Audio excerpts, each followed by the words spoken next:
Imagine standing in Jakarta exactly 100 years from now. You are standing in the same place as we are today. But it isn't today's Jakarta. The city is celebrating its 600th anniversary. Children are laughing in parks where generations before them once laughed. The city feels alive, not because of its towering skyline, but because of the people who call it home. Now, imagine waking up the next morning. Every building in Jakarta disappeared. Would it still be Jakarta? If the skyscrapers were gone and the malls were empty, would this city lose its identity? Good afternoon, esteemed judges. My name is Kyanatha Meyza Azzahra.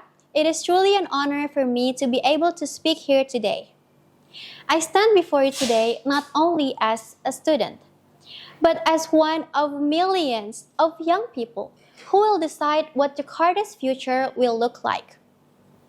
As Jakarta approaches its 500th anniversary, perhaps the real question is not how we built the city, but who we become while building it. I used to think cities were built by architects or engineers with ambitious plans. And yes, they all played an important role. But the older I grew, the more I realized something. A city is built in classrooms, where young minds learn empathy, or in families, where children are taught respect. That is why I believe the future of Jakarta does not begin in an office. It begins in school. It begins in communities. Or perhaps it begins in the quiet corner of a library, where a young child opens a book and discovers that imagination has no limit. As young people, we are often told to dream big. So we dream of studying abroad. We dream of success beyond borders. And there is nothing wrong with dreaming big. But the greatest dream is not simply to succeed. Every dream has a starting point. And the true purpose is to let our success find its way back home. Success was not measured by how far we could leave Jakarta. It should be measured by how much we could give back to it, to build a better Jakarta for the future generations that come after us.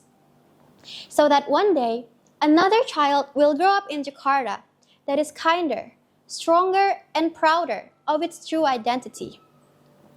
I remember reading The 7 Habits of Highly Effective People by Stephen Covey. One idea stayed long with me after I closed the book. Leadership begins with being proactive. It begins with taking responsibility instead of waiting for someone else to act. That simple lesson made me realize something. The future leaders of Jakarta are not born the day they become scientists or the day they become engineers.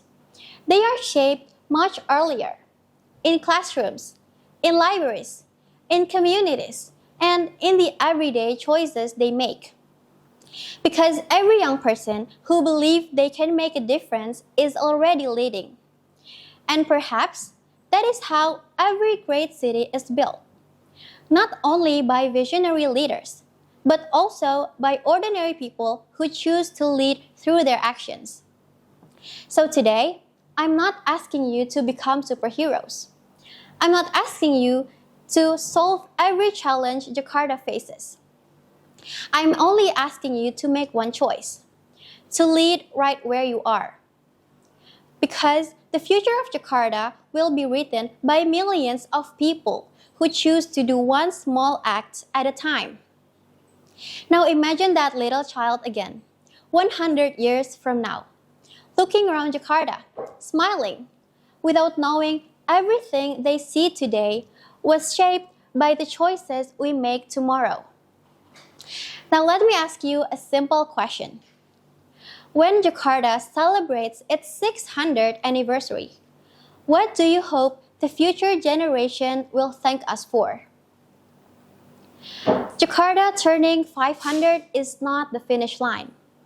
It is a new beginning, Because in the end, the greatest gift we can leave behind is not our success. It is a city that gives every child a reason to dream. Let us write a story that future generations will thank us for. Thank you.